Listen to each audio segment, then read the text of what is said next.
Mais tout de suite, partons à Vaux-en-Velin, en banlieue lyonnaise, 3h17 dans la nuit, quartier du Mas du Taureau, quartier en plein renouvellement urbain.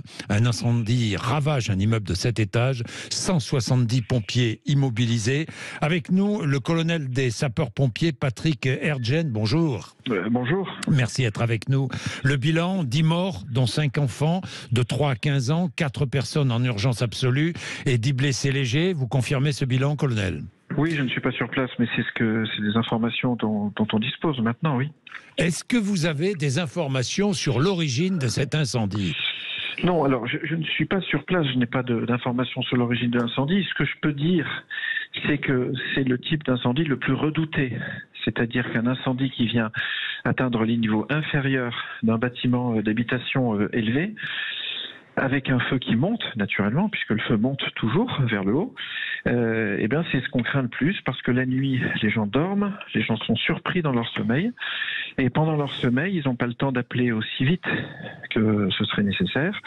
Pendant leur sommeil, les gens n'ont pas le temps de fuir à temps, et sont malheureusement piégés par le feu, et c'est ce qui s'est passé cette nuit. Bien, colonel, d'après RTL, le feu aurait pris dans le hall de l'immeuble, apparemment, c'est ce que dit notre confrère, c'est ce que dit la radio RTL, des dealers se seraient installés dans la cage d'escalier et c'est un canapé squatté qui aurait pris feu, squatté par des dealers. Bon, ce qu'on sait de cet incendie, c'est qu'effectivement il s'est propagé extrêmement rapidement et qu'il a été accompagné de très forte fumée.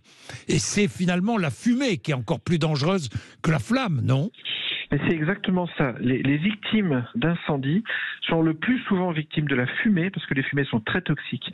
Les fumées contiennent de l'oxyde de carbone et notamment du cyanure, plein d'autres choses aussi, mais notamment des cyanures. Et donc ce sont les fumées qui tuent, en premier lieu, et en second lieu, ce qui tue aussi parfois, malheureusement, ce sont des gens qui se jettent par la fenêtre de peur d'être atteints par les flammes, et il ne faut surtout pas essayer de fuir dans les fumées, il faut se manifester aux fenêtres, il faut fermer la porte va résister suffisamment le temps que les sapeurs-pompiers viennent vous chercher. Fermez la porte, manifestez aux fenêtres, mais ne fuyez pas dès lors que c'est en fumée. Oui, des mères, toujours plusieurs témoignages qui le confirment, des mères ont jeté leurs enfants par les fenêtres de l'immeuble de 7 étages, je le rappelle, et ce sont surtout les étages supérieurs qui ont subi cet incendie, parce que le feu est aspiré, monte vite, c'est cela ? Mais bien sûr, le feu monte, mais c'est tout à fait naturel. Quand vous allumez une allumette, le feu il monte, il descend pas.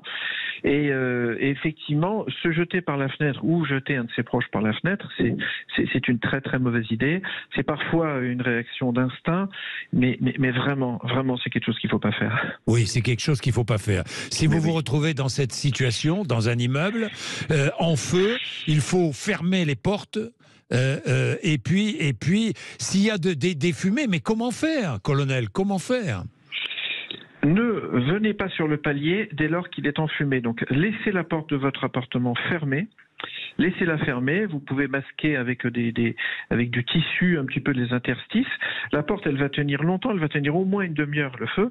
Ensuite, vous vous manifestez à la fenêtre et vous montrez votre présence aux sapeurs-pompiers. Vous avez appelé le 18 ou le 112 pour appeler les sapeurs-pompiers. Vous vous manifestez aux fenêtres et vous attendez qu'ils viennent vous chercher. C'est ce qu'ont fait les pompiers de la métropole de Lyon et du Rhône, qui sont venus faire énormément de sauvetage. Il faut les saluer d'ailleurs. Et surtout, ne vous jetez pas par la fenêtre parce que vous allez périr alors que vous pourriez être sauvé. Alors que vous pourriez être sauvé. Colonel Erdgen, ce que je ne comprends pas très bien, c'est que d'abord, je ne connais pas cet immeuble, vous non plus. C'est un immeuble qui était en pleine rénovation. Mais ce que je ne comprends pas très bien, c'est que un feu puisse prendre comme ça au rez-de-chaussée. Alors l'origine, c'est pas confirmé, puisse prendre au rez-de-chaussée et se développer très vite. Je comprends pas parce que je pensais que les matériaux permettaient justement d'empêcher ce type d'incendie. Alors, le feu, il peut se propager de deux façons différentes. Il peut se propager d'une part par la cage d'escalier, parce que tout n'est pas totalement inifugé dans une habitation. Oui. On ne peut pas, parce qu'il y a des meubles, parce qu'il y a des objets, il y a des choses qui sont nécessairement inflammables, malheureusement. Et donc, le feu peut se propager par la cage d'escalier, et parfois, il peut se propager aussi, je ne sais pas si ça a été particulièrement le cas cette nuit, mais parfois, il peut se propager aussi par les façades. Voilà. Par les façades. C'est exactement selon la structure de la façade, selon les matériaux qui sont utilisés, selon surtout les matériaux qui peuvent être entreposés sur des balcons ou sur des jardinières. En tout cas, selon les matériaux qui peuvent exister, le feu se propage d'une part par l'intérieur, et notamment par les cages d'escalier, et d'autre part peut se propager également par les façades.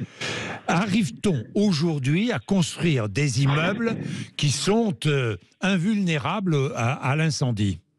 Alors, rien n'est jamais invulnérable, mais la réglementation concernant les constructions va effectivement dans le sens d'une plus grande prévention.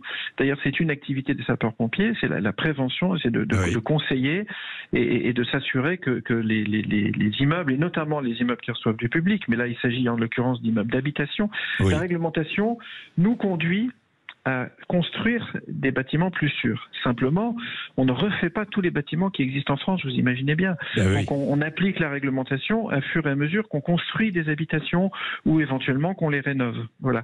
Mais quoi qu'il arrive, malheureusement, le risque zéro n'existe pas. Et les conseils de comportement, les conseils qui consistent, comme je le disais, à ne pas descendre des escaliers enfumés, rester chez soi, ne pas sauter, c'est des conseils qui sont toujours utiles. Et enfin, je voudrais l'ajouter pour tous vos auditeurs, Colonel. Un détecteur de fumée installé si ce n'est pas fait, et vérifiez-le régulièrement, un détecteur de fumée, parce que ça vous réveillera avant que vous ne soyez spontanément réveillé et avant qu'il soit trop tard, et vous pourrez appeler très tôt et l'incendie n'aura pas le temps de se propager. Merci Colonel Erdjen, Fédération nationale des sapeurs-pompiers de France, pour tous ces conseils. Il est 10h39.